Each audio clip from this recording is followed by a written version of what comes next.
First of all, question that all of you might have on your minds is, what am I doing with this panel and in this place? I'm a Philistine, the exact definition of Philistine when it comes to art. I've never written about art. I can't tell one form from the other. I've spent my lifetime with politics, insurgencies, geopolitics, and stuff like that. So I'm happy to be here, but good thing about being a journalist is you don't know where journalism takes you. So I'm happy to be in this place. The bonus is that I'm among these wonderful people, all friends who've done great stuff for art. Now, before we get started, I'll take 2-3 minutes of my time, and then we'll have our stellar panelists talking for about 5 minutes each, and then we'll throw it open to all of you, and there'll be questions. All questions should be directed at them, none at me, because I won't be able to answer any, as long as those questions are relevant to today's subject. So, art and patronage. Now, patronage and arts have always gone together. So they were funding from royal courts in the past, then came the state, then came the corporates. Now, if you look at the US, the corporates came first, the state came later, in the early 19th century, and then corporates have again taken over, and then the museums have become corporatized in the course of time. If you look at the oldest and the most enduring art museums in the US, they were funded by private capital. In the beginning of the 20th century, the Fords, the Rockefellers were part of this. One of the earliest instincts behind this was that of a civilizing mission directed at the new immigrants flooding the American shores. You had to make them American, and then you had to mold them in an American idea which was drawn from Western culture. So museums then played a role. So beyond charity, they also fancied this as scientific philanthropy, which meant knowledge-creating philanthropy. Then the state took over, Smithsonian came up, and then came the venture capitalists and banks and philanthropy, and then the debate on whether museums should make money, they should work for profit, and that led to the corporatization of museums. That is the situation in the American universe, which is very relevant to us because the theme is Rockefeller. In India, for a long time, art was trapped in government patronage. The important thing is, whether it was in the Western world, royal patronage, India royal patronage, government patronage, corporate patronage, this has never amounted to censorship. Art has remained free. And the main reason art has remained free is that art has found sponsorship or patronage from people who saw larger value in it. So in India, art remained trapped in state patronage for a long time, in the Nehruvian and Indira era, but still there were no footnotes that art will have this and not have this. And then corporates moved in, and then the Indian art market developed, of which DAG is a very good example, because international art is a frontier hunter. They are looking for where new art is available, which might get value, and that's how artists came up. In the process, Rockefeller also played its role, and others got inspiration. So the people you have here, 1, 2, 3, have either set up museums or inspired museums. 4th, thought of museums and thought of patronage for art and promoting the idea of art much before any of that became fashionable. That's Rajeev Sethi. I was still a reporter in India Today in early 80s when he would walk in and he would talk a language that many of us did not understand. And we thought this was all esoteric cheese. But as you grow up, you realize that this is of value. Rockefeller and India. Rockefeller grant played its own role in India. India was very suspicious of foreign money, particularly American money. Even now, in this real estate, 1 kilometer square, if you went out and said, you did something for Rockefeller Foundation, somebody will say, what did CIA pay you? Isn't it? So there was that identification always. And it was tough. It was tough because visas were tough. The transfer of money was tough. There was FCRA, which also applied to individuals. not just to organizations. And there was a general suspicion. And India at that point had the Bengal School, the Tagores, the Progressive Arts Movement, Tayyab Mehta, M.F. Hussain, Sousa. That is the universe in which JDR grants walked into. Now, JDR and his wife were already collecting Japanese and Asian art. And there was a frustration that JDR has written about, that the Americans were very transactional when it came to their relationship with the world.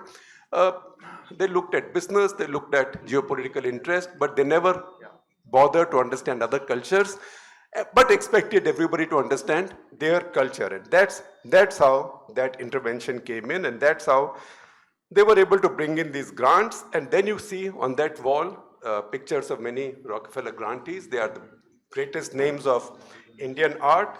I have some names on my list here. There is K.S. Kulkarni. All of these got American influences as well, or modern influences. K.S. Kulkarni, strong Cubist influence in his art. Raza, who blended tantric and meditative iconography into modern art. Krishan Khanna, figurative modernism. K.G. Subramaniam, Tayyab Mehta, Satish Gujral, Jyoti Bhatt. So many of them. All these artists, they said the JDR link gave them a certain reputation, credibility back home. India received 247 grants, China got 367, Pakistan hardly got any. They got a lot of other American money, but maybe from real CIA, but not from Rockefeller so much.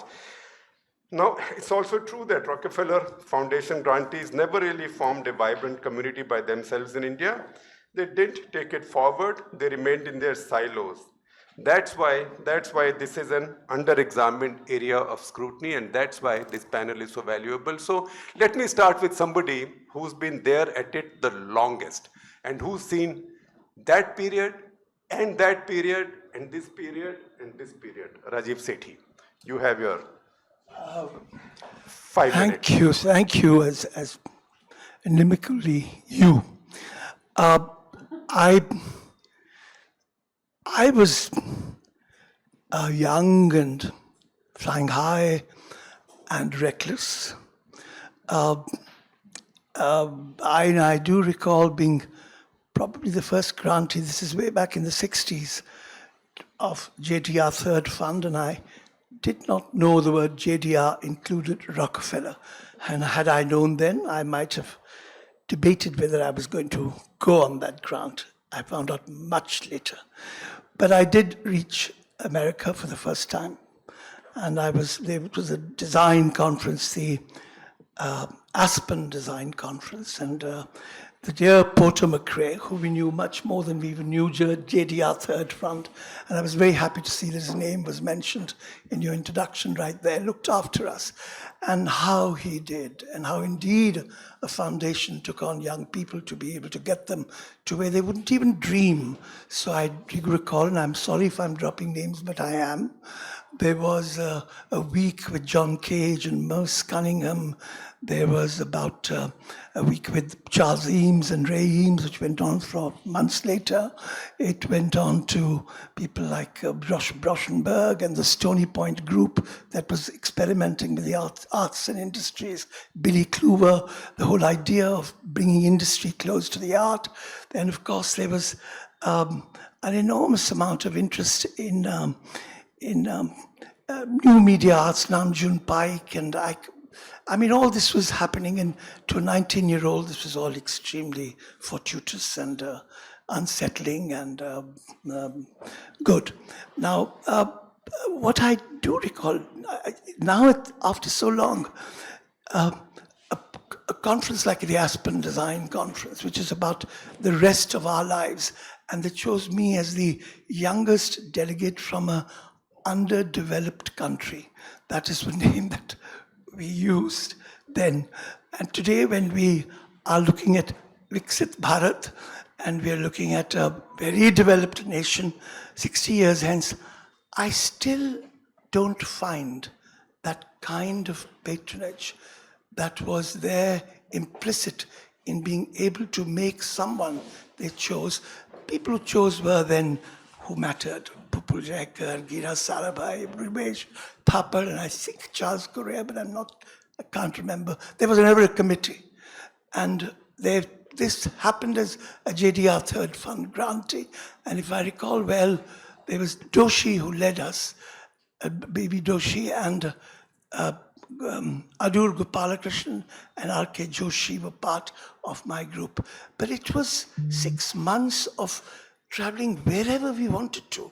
I wanted to go and spend time with Andy Warhol, done, arranged. I wanted to go and be with Martha Stewart. It was like and it's very transdisciplinary. It wasn't just looking at painting.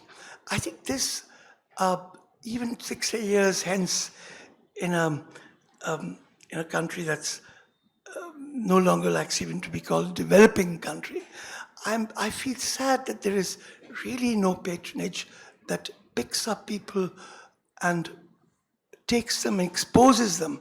There are universities, there are grants which do happen to education, but not enough. Now, so all these things I think are important. The second part, I think, which I really responded to when you said about government and corporate. Well, I still think we are completely in the hands of an extremely uneducated government, and we always have been. There have been, we are, you see, the IAS doesn't mean the Indian Arts Service. It is people who are in control, and we all have to sell our dukans. And they are people who know, who's sitting on all the decisions. And we as a group haven't really come together to fight it all the way. I mean, I can't believe, for example, that when I came last to see some of the paintings that Ashish has bought from outside, that he had to pay tax to pay for Indian art coming back. Forget about smuggling and making a big hoo-ha of bringing back smuggled goods from outside. But we do not have a group that stands up and says, let's fight all these things. Art still is in the hands of people who know less. And I don't believe it's going to get there till there is a movement recognizing issues that are much larger than a few paintings on the wall. It's about identity. It's about us as a people, an edge that the world has heard, has begun to understand. But unfortunately, I think we haven't begun to understand who we really are. Well, that's a very good point. And also when he says the government, I will take anticipatory bail for all my panelists, I live dangerously, that he doesn't particularly mean this government. He means government as in any government that rules in Lutyens Delhi, which is mainly the IAS, although you might need anticipatory bail from that also, Rajeev, because those guys think they know everything, because after all, they've spent 26 hours a day in Mukherjee Nagar cracking their UPSC. So be careful. Kiran, yes. Kiran, you look at the picture from the other side, because you are a patron and you are a mega patron now. And I see art gallery coming up, has come up. A museum. Pardon me? It's a museum. It's not a gallery. All right, a museum. Although I think I did go there once for a northeastern exhibit there, which was more a museum. And nevertheless, it's always been a museum. A museum, okay. Okay. So go ahead. You talk about patronage. Are those who have money and those who have interest, are they doing enough? Do they need to more? And are they doing it the right way? Okay. First, I'd like to start with a comment you made that the state has supported the art industry across many, many years in India. I beg to differ. The state has done not that much. The state museums, which are run by the state, are in decrepit shape, and they have been for a long time. It is only individuals who are doing something like Tasneem has done in Bombay, which is picking up the museums and giving them a base. The state's involvement in art has been very, very negligible. So, I mean, this concept that the state has done a lot for art, no. Yes, India has a very large history and heritage of art. So when we talk about the miniatures being at that time the Mughals' patronage for miniature painting or for that level, and this, if we call that the state, it was different. And so that patronage is what brought Indian art to the situation that it is valued as an institution. But going down the line today, what is the involvement of the state in promoting art?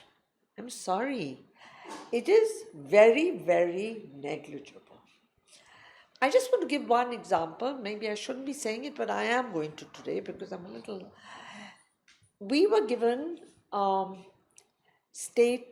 the government of India gave us as a museum, not only us, but all museums in India, who were wanting to import works back to India would not pay duty. This was done 12 or 13 years ago. Last year, they put in a review of this policy, and the Culture Ministry was asked to give their due. The Culture Ministry was asked to give their opinion on this, which they did, and the Finance Ministry got back and said, okay, we have studied this, and for the next 2 years, this policy will be continued with. On the basis of what they said to us, we thought this is 2 years, it's done, and whatever we have imported has never been sold, has never been shown at personal places, it's only at the museum. So, but the price of that is dependent on what we can buy at an affordable price. So if I have to pay 25% duty, because now it is duty plus GST, it becomes very difficult to buy abroad. Anyway, Indian paintings. By Indian paintings. Yeah, bringing back Indian art. So when did they resume this tax? You said earlier they said it's tax free, but then they brought it back? No, they brought back this saying that they will restudy it. Then they got back to us and restudied it, and we will give you a 2 years moratorium, which was fine. On the 11th of September this year, they passed a notification that from 7th of September, we have reconsidered this policy and the tax is withdrawn. This is, I'm sorry. You mean tax exemption is withdrawn? Tax exemption is withdrawn. So yes, we've written letters to the Finance Ministry. We are trying to understand. Let me interrupt you for a second. So 2 years had not passed yet from this moratorium. It was we just got the moratorium in June or July. On the basis of, now the policy is that once you buy a work of art, that work of art, you pay for it. It has to go to the Culture Ministry for approval. That is then sent to the FM. And then you get to import the work. So we had a shipment of a certain value which had come into the country, which was sitting in customs. We've had to pay 25% duty on it, although all the procedures were done before. We tried to speak to the Finance Ministry. They say we've passed this law. So I'm telling you the arbitrariness of what is happening. I mean, I have raised this with the Finance Ministry, and also we have a new minister at Culture, so we've raised it. Hopefully he will take the necessary steps, but he's just taken over, so he wasn't even aware that this has happened. So on the level of bureaucracy and on the level of the state, we definitely need more participation and more support. How can a policy that has been given 2-3 months ago suddenly unilaterally be changed? One fine day, 11th of September dated that from 7th of September, so 4 days after the 7th of September, this is the rule. I'm sorry, this is a very personal thing which I've raised, but it's a point which affects all the art Yeah, I world. think, but that affects everybody and also the larger measure of getting your art back in your country. But let me just get some clarity. So when you import an artwork now, it sits in customs. Can you go to Ministry of Culture and take their approval? And then it's tax free or not? No, now you can't. Now you can't. We could. Earlier. For 12 years. And then for But you still had to go to Ministry of Culture. yes. That is the procedure. So And that's- they never said no. They never said no. well, I mean, it's not that they never said no. They would sometimes refer it to NGMA, but the process could sometimes take 2, 3, 8 months to be completed. Sometimes even a year we waited. So it was very disorganized. But that is not the They issue. knew what that art was. Huh? Lots of things came, lots of things went that they thought was art or not art. So that's another. Oh, that's. No, but the point of the thing is not to appreciate anybody bringing Indian art, which has gone out of the country, or bringing it back. Firstly, in my opinion, it should be duty free for everybody, not just for a museum. But okay, you're not giving it to the common person, you're giving it to a museum under the law that they're not allowed to sell it, they're not allowed to display it anywhere except in a museum, which is okay. We accept that. But the rest of it is just not valid. So the state, now if you look at the state museums, look at what has happened to the National Museum. The National Museum, they were going to junk it and move it to somewhere in Dwarka. It was going to be rebuilt in Dwarka. Now, there's been a lot of hue and cry about it. Finally, I don't know what the final decision is, where it's going, but yes, it was dilapidated. They knew they had to do something with it, but this is not the planning. The planning is to start doing something with the National Museum. They don't even know. They've got, I think, 200,000 works of art. I mean, that's roughly, maybe I'm wrong on my figures, but somewhere there. They don't know how to store those works. They don't know where they should go. They're planning to build South Gate, South Block and North Block into this giant museum, the largest museum in the world. But before you do that, at least look after your state museums which exist. And so the National Museum stuff will go into South Gate or North Gate for the time being or whatever. But will they be part of the National Museum or will they be part of a South Gate block? What is the planning on these things? So, Kiran, you do agree that the state hasn't. Microphone. Rajiv, microphone. You do agree I do that agree the state hasn't done anything. enough. I mean, I've been very critical because of this last issue that we've had. But otherwise, I just feel state needs to do more. And that is my point. We are all swimming on our own in this water. Yeah.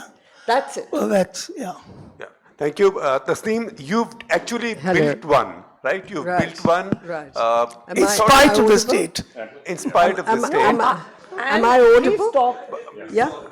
So you built one, and tell us what enabled you to build it, and was it in spite of the state, or did you actually get a supportive state? No, so we did have a lot of support from the state.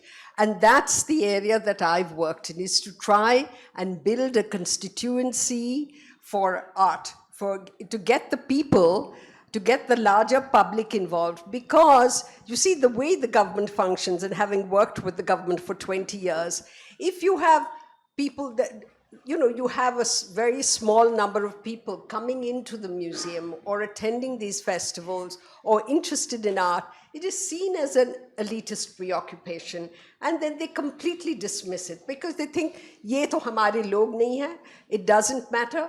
And so I have tried really hard, and that is what the Bhau Daji Lad Museum did. I mean, of course, everybody knows the story of how it was restored, won the cultural UNESCO's highest award, etc.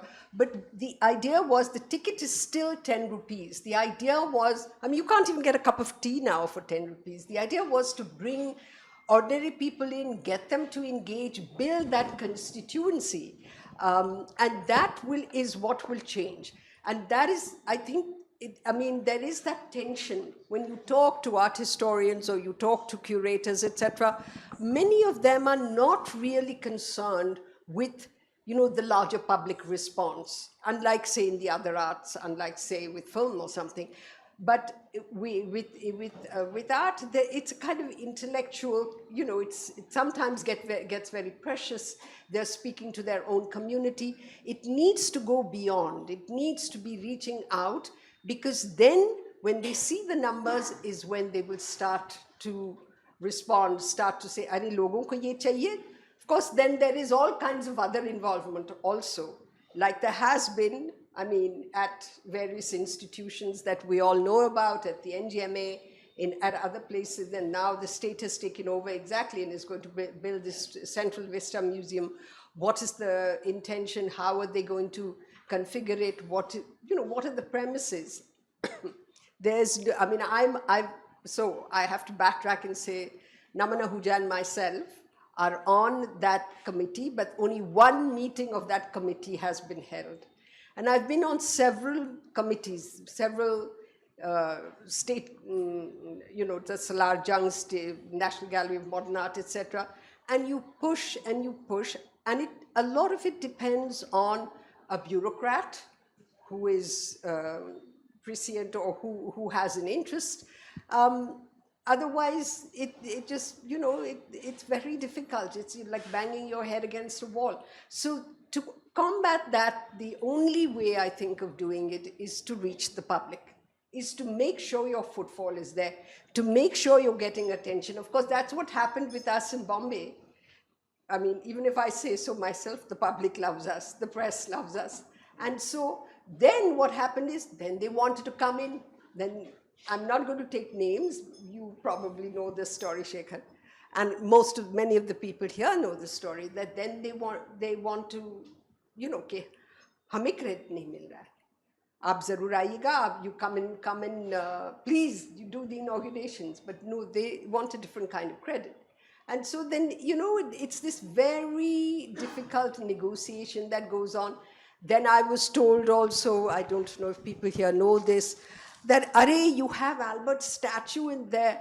Humko dikhana hai dunya ko." I hope everybody can understand Hindi. That we won against the British, so you should have Shivaji's sword there. So the mayor told me this. The mayor is the chairman of our board. And I said, "Ma'am, but we don't have Shivaji's sword." So she said, "Koi baat nahi, we'll make it." I said, so, there is, to ye bhi jo ho jata hai, aur bahut si cheezein. But so there is this whole thing that, that you deal with. So there's this tension, this push and pull. It's not as if that if the state gets involved and the state decides to be a patron, that the state is the most informed patron, let's say, So you sometimes wonder, you think, a lot of people have said to me, stay small, don't be ambitious, don't build that fantastic new wing that we had. That was done, signed, sealed, and Raj Thackeray took a big dharna, and Uddhav Thackeray was the chief minister at that time, so the whole thing went into stasis. Ab 10 saal ho gaye. Is it Sorry. Is it still stuck? Is it still stuck? It's still it's stuck. Let's just say it's in limbo. My plan is that once these elections get over, I will start like Sisyphus pushing the And what was Raj Thakuray's problem?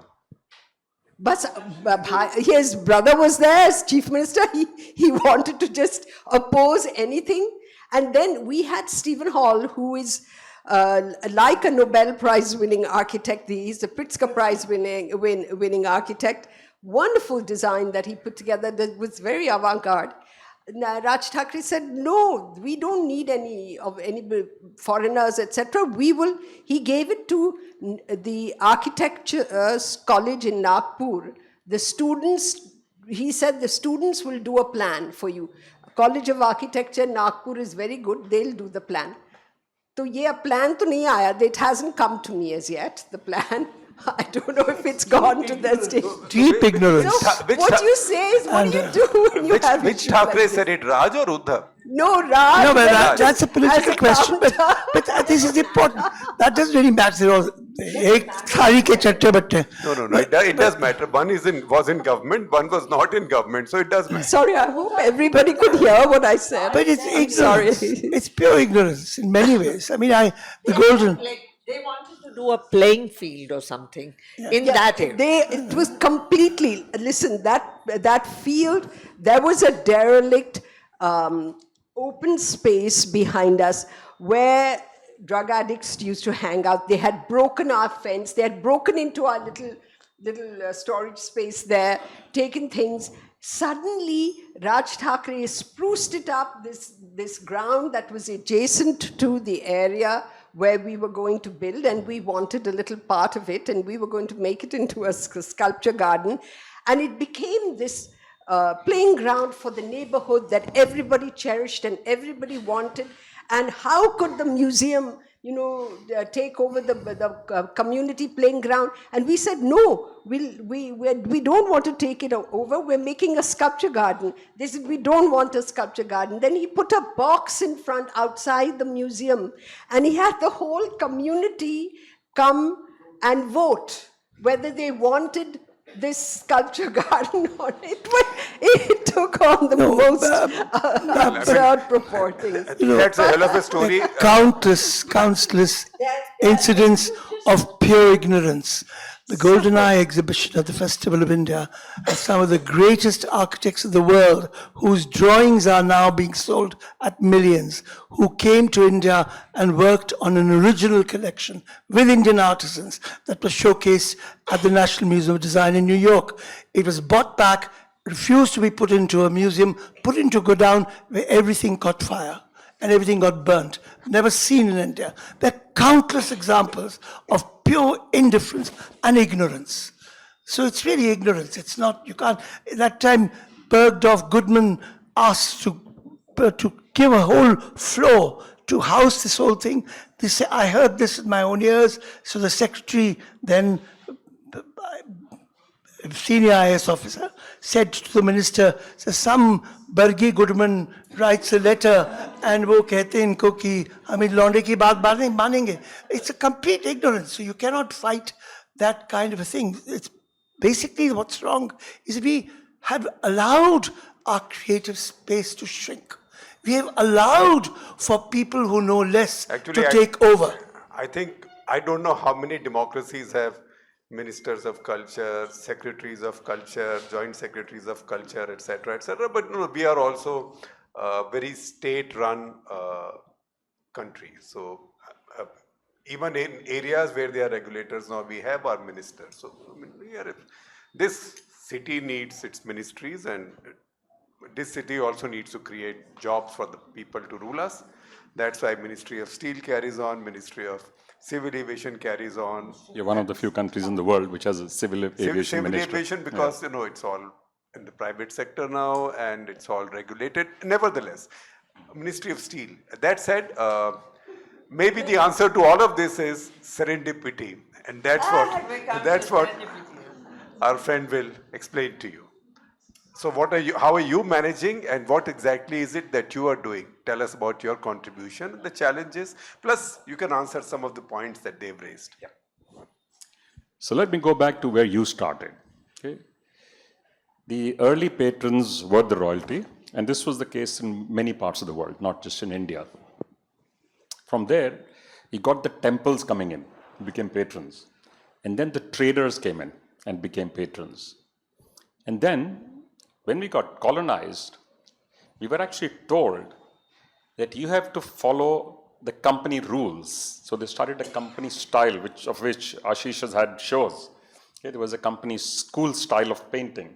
So company school became, we had the Bengal school, we had the Baroda school, and then we were kind of directed that this is the way it has to be done.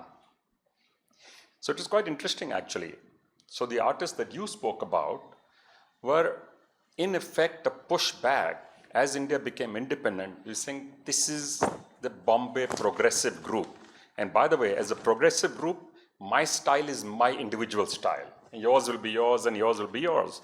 And that actually set a very interesting tone for a shift in how art got developed, distributed, and perceived. We are focusing more here on visual arts, but I do also want to bring up a comment. I think Rajeev made this a little bit earlier. The arts in India, and going back in history, did not have the partition and the silos that we currently have. Transdisciplinary. Arts were taught and practiced as one. All arts, by the way. And so that is one of the things we attempted to do when we set up the Serendipity Arts Foundation. Actually, I'd set up the Ludhiana Sanskritik Samagam 25 years earlier in Ludhiana, which is, I don't live there, but it's still my hometown. And that still does a show of the performing arts every 40 or 45 days or so. Probably one of the more consistent performing arts foundations in the country. So when we moved here, so lots of my friends would say, "Yaar, tum ye bade अच्छे program karte ho Ludhiana mein, why don't you do them here?" And I said, why would you need to do it in a city like Delhi? It's a big city, it has theater, it has galleries, it has all kinds of stuff. But when I looked around, I actually found it does not have access for everybody to everything at all, actually. It's highly limited and limiting. For some reason, and this is the point Tasneem you were making, it has become an exclusive domain of a few. So if you get invited to an art show, you're considered special and I'm not. So the exclusivity of art became one of its selling points. So, which I thought was a little bit unfair because all of us have similar interests, aspirations, desires to see things which are nice, which we enjoy. And in many ways, the education of the arts is one of the more important things that we allowed on the waste. We let it go by the wayside. It became engineering, medicine, law have to be the primary education medium in the country. Actually, just to address that, we've just set up something called the STEAM House. The STEAM House is arts in addition to the STEM subjects. Even in our university that is just outside Delhi, all teaching is done in a completely interdisciplinary manner, and even engineers have to earn credits in the arts. So the idea is to open people's minds, and all over the world, the most successful leaders had right side and the left side of their brain functioning. None of them had a single unitary focus. And this is true for most successful leaders across the globe. Which is why I think it is important, especially for a country with a history like ours, with almost, I would say, the richest cultural heritage in the world, for us not just to preserve it, but to also contemporize it, to make it relevant today and for tomorrow. So we work with multiple objectives, Shekhar, to the point of what we are trying to do. One is to make access available. So the festival that we do in Goa, now over 9 days gets a footfall of roughly 100,000 a day. And it focuses on all art forms at the same time. And we give the same focus to visual arts as we give to performing arts, as to culinary arts, and performance arts as distinct from performing arts. And in each one of them, we've also tried to make it experiential. So it's enjoyable, it's fun, people get engaged. So we have workshop in every art form. You could potentially go and work with the ceramist and work with the musician or with the chef once you register for the workshop. You also have a conclave going on. So we invite academics and researchers from around the globe to come in and talk to us about what's going on in their world on these same themes. The idea also is to see if we can build a bridge as a track to connect the world, especially a world which is getting fractured right now. You know this better than most of us, how the world is pulling itself apart. And every negotiation, every conversation that you have, every transaction that you do, seen as a win-lose, that you have to reduce your export to me for me to get a balance of trade which is more favorable, or you have defense deals. But when you connect people across sports, across music, across theater, it's a win-win. nobody seems to lose. So that was the second stream that we were trying to set up. So we now have visitors coming from about 50 countries to the festival in Goa. We also have artists now from about 30 countries. Because the idea is that India is not an isolated island. And we never were, by the way. This was a temporary isolation that we created for ourselves. So how can we use the arts as a vehicle to bring India into the global mainstream? So access is one, education is the second one, and we encourage artists literally from folks with very little experience, emerging artists, to the top end of the spectrum, those who are globally recognized. And we now, then we take little bits of the festival, because about half of the festival is actually commissioned. So it belongs to the foundation. So we take bits of it to places like Mumbai, to Hyderabad, to Delhi, to Dubai, to London. Next year, actually, day after tomorrow, I'm going to London to announce that we're going to take the entire festival to Birmingham next summer. So in May of next year, from 23rd of May to the 1st of June, we're taking the Serendipity Arts Festival to demonstrate what Indian art or South Asian art is and what it can do to connect the rest of the world in a happy, easy, friendly manner. Well, But in a very salute. experienced manner. That's inspirational. I don't know how many of you are old enough to remember old Vivid Bharati and Vivid Bharati jingles. So on the talk of taking the festival to Birmingham, there used to be a Vivid Bharati jingle that ran every morning from Air India. And it was Balle Balle Birmingham, time te paise lagan kam. Because they had started a direct flight from Amritsar to Birmingham. Right? So he's going Balle Birmingham.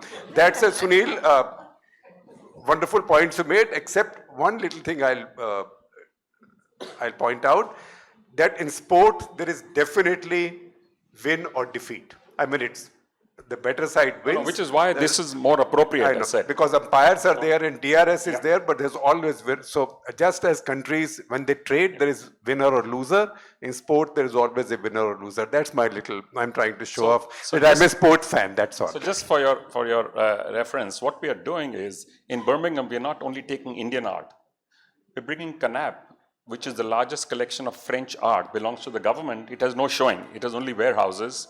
They are going for the first time ever to show in the UK at the Serendipity Arts Festival. We're bringing Swiss, German, American, also to the UK as part of the festival, as we've done in Goa. That's fantastic. Well, at which point now, please raise your hands and once you are acknowledged, please get up and tell us your name so you get recorded for posterity, and also who your question is directed at. So please do raise your hands. I just wanted to state at the bottom, because it should be a win-win for everyone. And I salute Sunil for having talked about pedagogy, how he's introducing in his college transdisciplinary learning. I think that's for everybody. For everyone. And that's part, in all fairness to the government, the new education policy encourages that. That you can be an engineer, but you could also take points in that. So there are some things good happening, but there has to be a lot more for it to be critical. Well, good point. Also, it's a point that in my business, in my side of the work, journalism, we keep noting, and it's well known that most really bad guys, terrorists, are well educated. They are not your stereotype of, bhukha, nanga, idhar se, udhar se, slum se. Most of them are well educated. A lot of them are engineers, because until they've got really well qualified, they have not read any history, geography, sociology, economics, nothing. So that's why it's very important for education to be multidisciplinary. That said, please raise your hands. It can't be that nobody has a question. This is such a brilliant panel. So either This India Rockefeller artist has to become someday India's Munjal artist, India's Kiran Nadar artist. Is Rockefeller artist is a As I said, as a young man, I responded completely against the idea. I wouldn't have gone had I known JDR Third Fund, of which I was a recipient, JDR meant Rockefeller. Actually, it was Mrs. Blanchette Rockefeller that explained to me who she was and what she was up to. So we do this.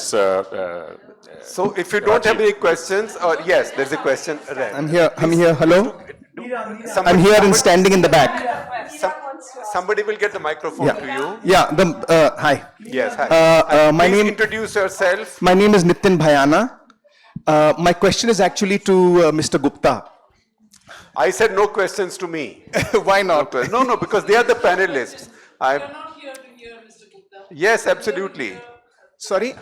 Absolutely. No questions to me. No questions.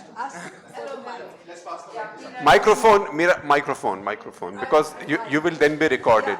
I have a big voice. Yeah. You are the big voice. My name is Meera Nair. I think I am an artist. And I am very pleased to be at this evening today because I thought that we were really going to talk about artists and philanthropy. And it's been very interesting to me to have you firstly reveal how really unsupportive the state has been. But my question is to each one of you, really more specifically in the way we were talking about this Rockefeller Foundation, and I too am not a recipient of that, but I have been, I have been some sort of beneficiary where I have seen a lot of art in the world, and it has deeply influenced me, but especially the art in our amazing country. And I wanted to know, because we don't have this support, what could, and I know what Sunil Munjal is doing with Serendipity, and I certainly know what Kiran is doing with the museums, which are the most infinitely serious places of art that I have seen. And I really love what Tasneem has done and what Rajeev has done really when we were like years ago, when it was just a beginning. But I would love to know whether these cocoons of inspiration can be provided to young artists in India without asking for return, really a place of, as you have yourself received, a place of simple, like, interdisciplinary exposure. Serendipity does it in a large extent, but a place without return, without asking ke ye karo, wo karo, like the Sarabhais, I think, used to do long time ago, except they were clever and kept the art. So that's very good, but I mean for them. But I'd love to know whether experimentation and largesse of that nature can be provided to our artists because, we have not long to love. We have not long time in this earth, and we need to be fostered, and we need to be inspired, and we need to know most of all that there is a beacon of someone listening that will expand our own horizons.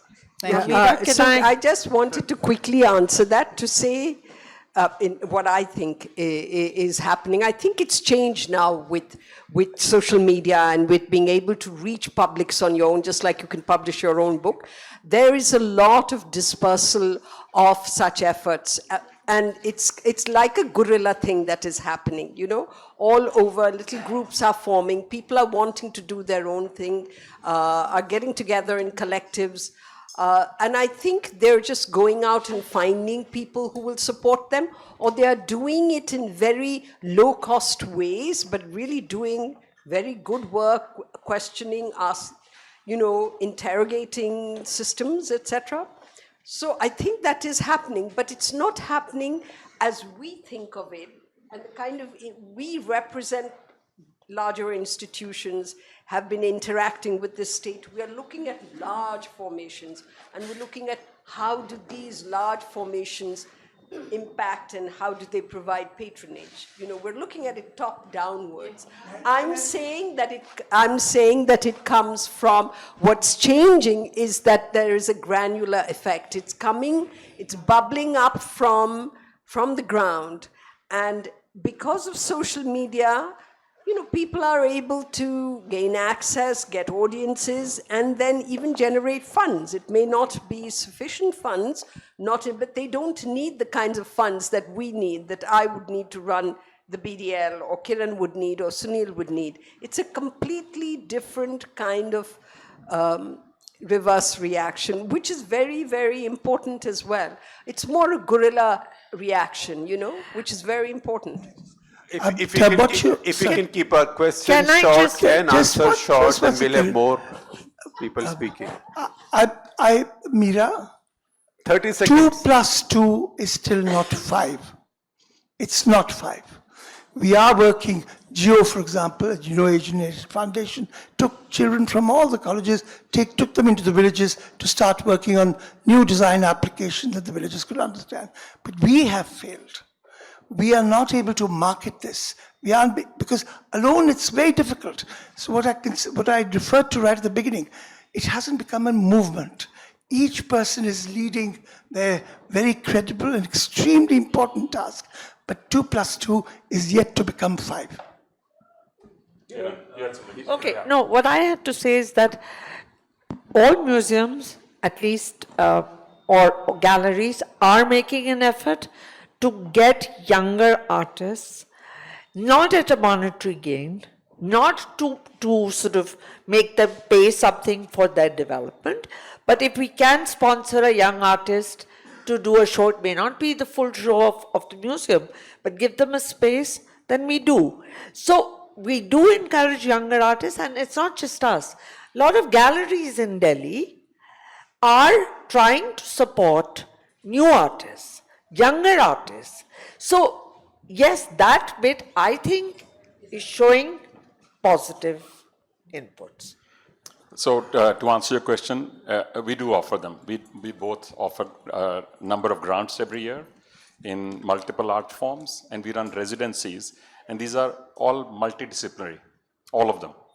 So we are actually encouraging more and more focus to more and more individuals to look at multiple art forms as a form of practice, as a form of learning and a form of practice at both.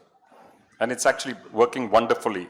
So we give the largest grant in Asia for photography along with Arles. Arles, as you may know, is one of the largest photo festivals in the world. It takes place in south of France. So there's a joint Serendipity Arts grant that's given to photographers in Asia. In the last Arles festival, our grantee actually won an award.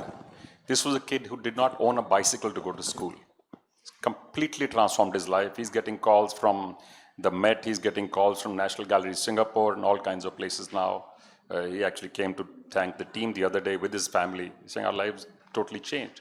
So, of course, these are small initiatives, but they are happening, but I get your point, and I agree, not enough. For a country of our size, scale, and diversity, not enough. Well, I think the good thing is that I'm in fact pleasantly surprised that for an event like this, we have a full hall. There's a question in the second row. Yeah, there. thank you very much. Yes. My name is Madhu Khanna. I'm a humble scholar working on the esoteric traditions of India for many, many years. And of course, I agree with all the panelists here about No, if you their can direct it to individual one stories. panelist, it will help. Because No, for no. panelists, My question is really to all the panelists. all And, can't answer, so they'll. Well, one basically, will I want to choose. know. I want to know. You know, we are in a country where 70% of India is under 30. So the question is, where do we learn about civilization and our arts? We don't have any platforms, educational platforms, you know, where you could actually rediscover even our cultural resources. I don't think the government is doing the job well. There are no proper universities, just 2 or 3 art schools. Besides that, the whole approach to education is extremely Western. So how are we going to rediscover Indian civilization and arts? I mean, the sort of work that Rajeev has put together, you know, from the crafts point of view, or, you know, it's just not modern art. What about classical art of India? I mean, I know mine is a bad job to have. So my But humble... please keep your question short. All of you keep your question short, or we can't do more than one question. What now. my humble question is, do you have a vision? Do you have a solution to this major gap in our cultural education Who will system? take it? One. Because all of you are together, so one can answer. I'll take it. There has been, as you are well aware, there has been a serious concern. And Sunil, you were with me at that, I had a panel at the Planning Commission now and the Planning Commission long before in 2007. And we raised these issues about pedagogy and how it has to become mainstreams from elementary to higher education. But the file does not move. It's still Indian Administrative Service, not the Indian Art Service that Rajiv, people I'm a aspire victim of to. that. So let's explain that. Question in What the I want back, to no, say is question that in the why back, don't- then, no, Okay, right, I just right want to in the say back, you've right in taken the a very general subject which we know exists, but it's not a specific point that we can answer here. No, I think that's a very specific Hello. point. And as a group, we need to bring Hello, out may again I? and again, because all little ideas, whether they be festivals or foundations or any Hello. museum, is a small part of the story. The larger part of the story is we are missing the wood for the trees. We are missing the fact that this is going to be a malaise for the next generation and much more later when all the links are gone. Gone, finished. Yeah. Hello. Wiped out. Hi. Hi, everyone. I'm Sonia Khurana, and I would like to extend a little bit what Meera was saying. I have a little problem with young and experimental because we are also mid-career and experimental and old and experimental. And the focus always seems to be from what Meera said, but also in a response what Tasneem said.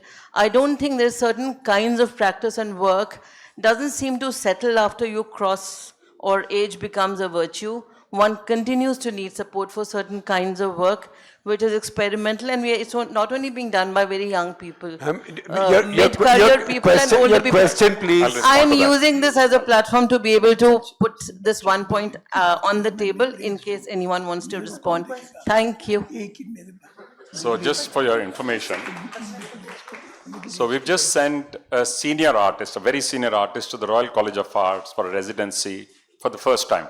This was the first Indian artist that they've ever had, and it was a very senior artist. And this was actually the whole conversation with them was, how do our senior artists also get an opportunity and exposure? So again, there are some initiatives. So can we tell us who the artist is, or is that supposed to be? Why should an artist not be known publicly? See, Sunil को Minister of Culture बना देना चाहिए. All the answers will come. उसकी problems आप create कर दोगे. Take your words back. हाँ. Hello, my name is Dipanjana Klein, and we've been talking about artists and artists getting exposure. I'd love to hear about how we can move forward with our curators getting chances, art critics getting chances to study. Is it on? To study and get these fellowships, because I feel anytime you read an article in a newspaper, it's one of the worst journalism on art in our Indian newspapers. And I think where we've made such progress with the artists and all the fellowships and all the exposure, I think I would love to hear perhaps Mr. Munjal and Kiran. I think first print must have enough space for arts to print. Then there'll be many more people coming up. There has to be many more media people. We are digital. There is no limitation of space. Right?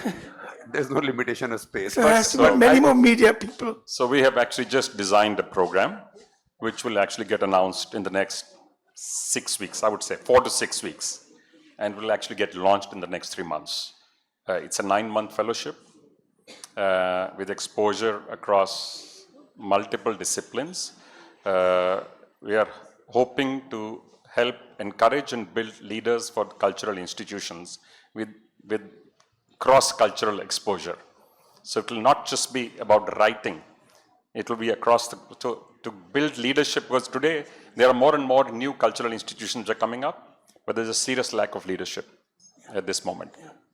So we are hoping to help that. Can I also just answer that question and say, in terms of journalism, you know, just to give you an example, the Times of India some years back had started a sort of Sunday edition broadsheet that was several pages that was just focused on art and culture. And Jaideep Bose, who was the editor at the time, was very keen on it. And I wrote several articles for it, so I know.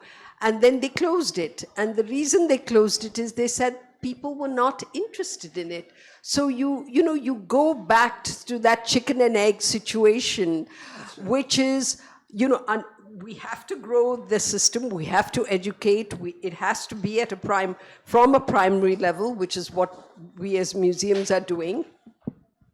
But unless you have that basic, you're able to get people interested, the state, the media is not interested. So it's a very difficult tension and push and pull that you have to do. And I think, I don't agree with you, Shekhar, what you said at the beginning, that that the Nehruvian period was very state controlled. In fact, it was because of Panditji's patronage that so many good institutions were built. He was very liberal in his attitude. He really wanted to promote, you had said, that state patronage. No, that's You what I said said. it in I thought you said it. No, that's what I said. Okay. No, I said there was thought you said patronage it was and state was controlled. I thought it was a minus. No, I said there was Okay. no censorship. Yeah, In fact, yeah, I I said thought the it was a opposite. minus. I thought You it are was just a both minus. very violently agreeing. But yeah, so you need that sort of enlightened patronage. This which, is a very unusual thing in this city, two people agreeing with each other so vehemently, right? Usually people disagree. So I think we can take the last question because these are people with other things to do. Yeah, my name is Ratnesh. You should stand up and ask, All right. please. Name is Ratnesh Mathur. Question for Mr. Munjal and Kiran Nadar.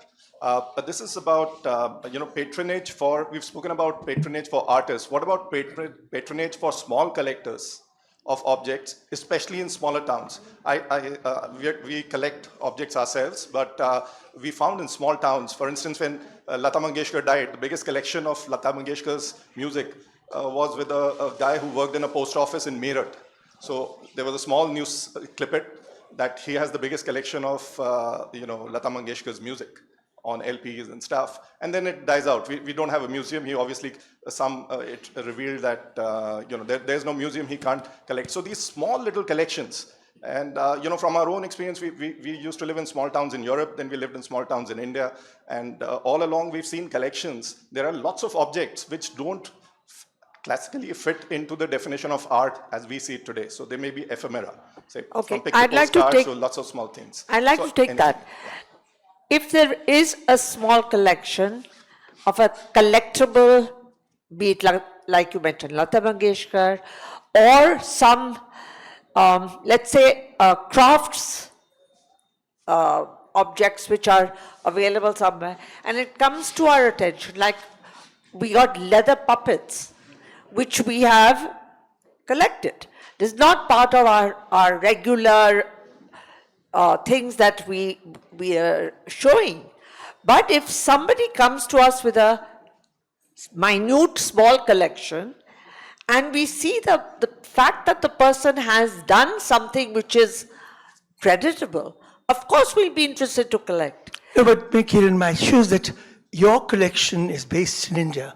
Where it's needed urgently is in Nirmal, where they have no point of reference left to their own vocabulary. So I would like to answer a question and let Mr. Modi have the last word. He always does.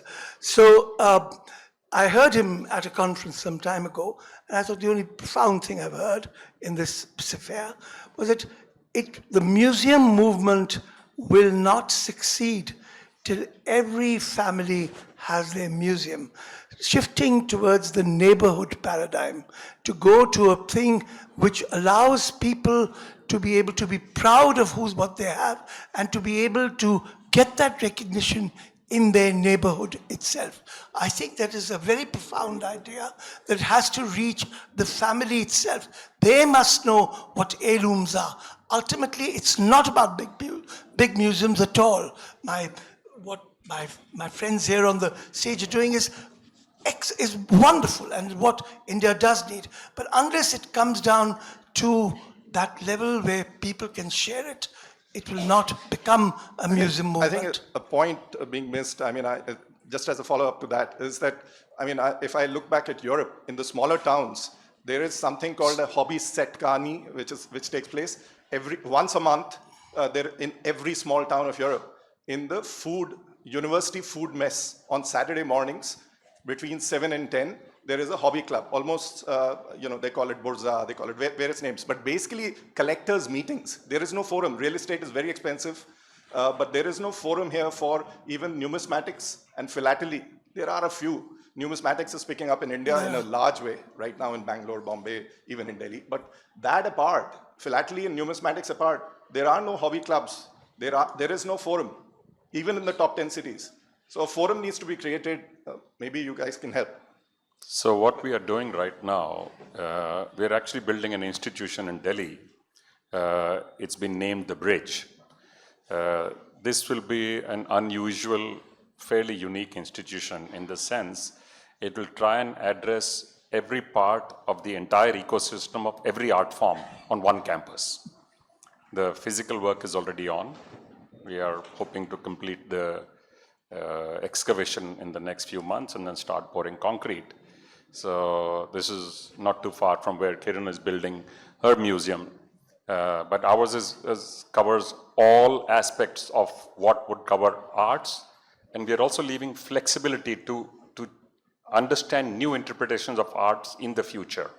In every art form, there will be research, there will be a museum to look at the historical perspective, current through galleries, studios, theaters alike, and future through tech labs, innovation lab, research center, an incubator for startups, a full artisanal village to revive India's declining and dying crafts, where we've already done about 80 or 100 projects now.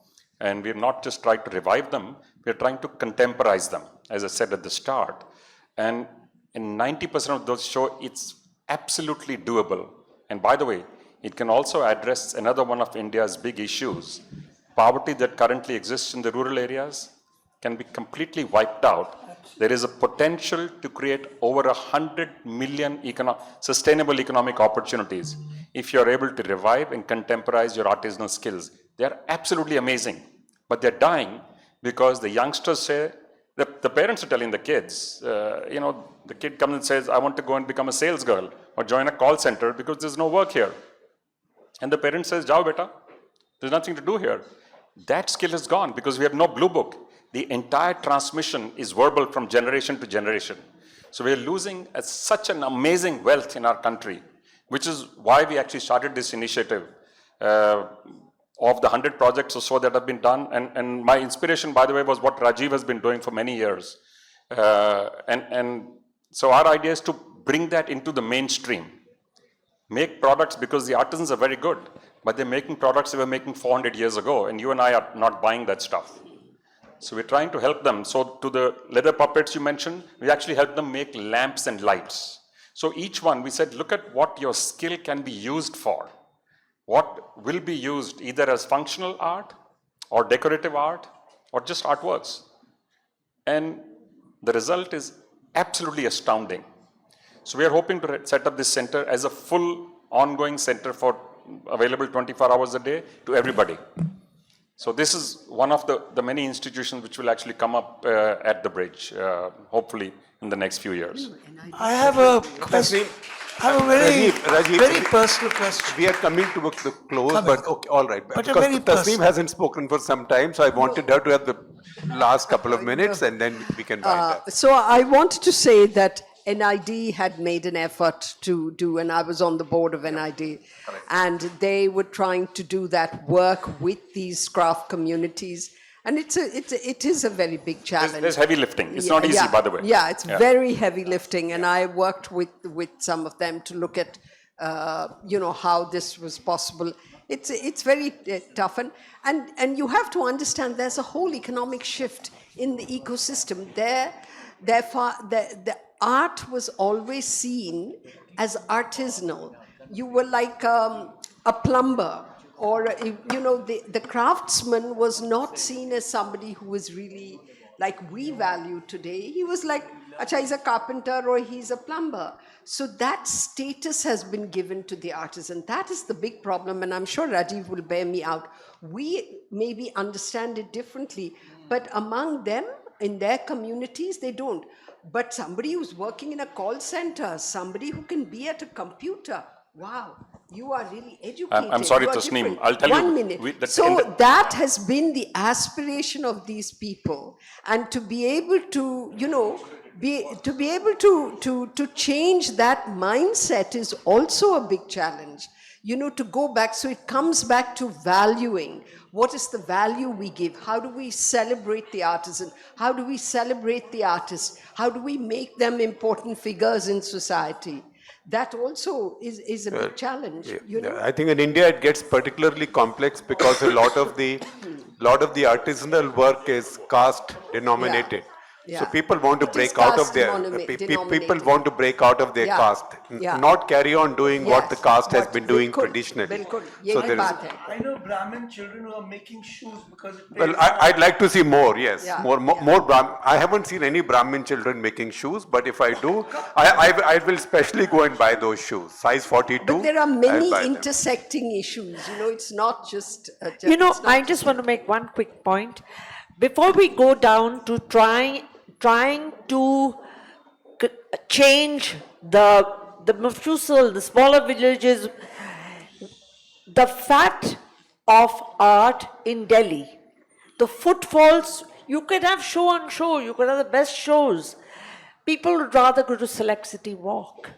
So even for us, and 14 years of trying to build the art-going culture to come, it's not an easy task. So first we need to get the cities involved. Bombay is much more concerned, so is Calcutta.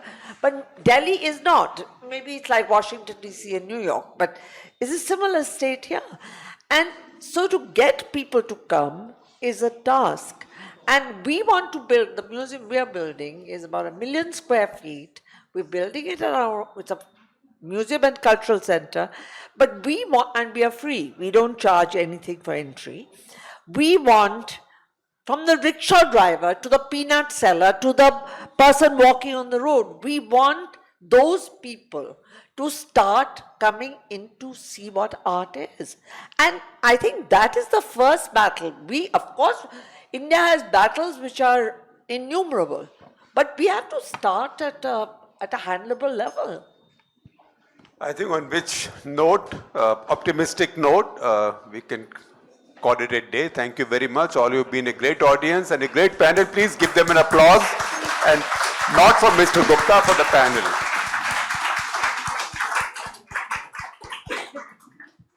Thank you everyone for joining us today, and a special thank you to all our panelists as well as our moderator for a very enriching evening.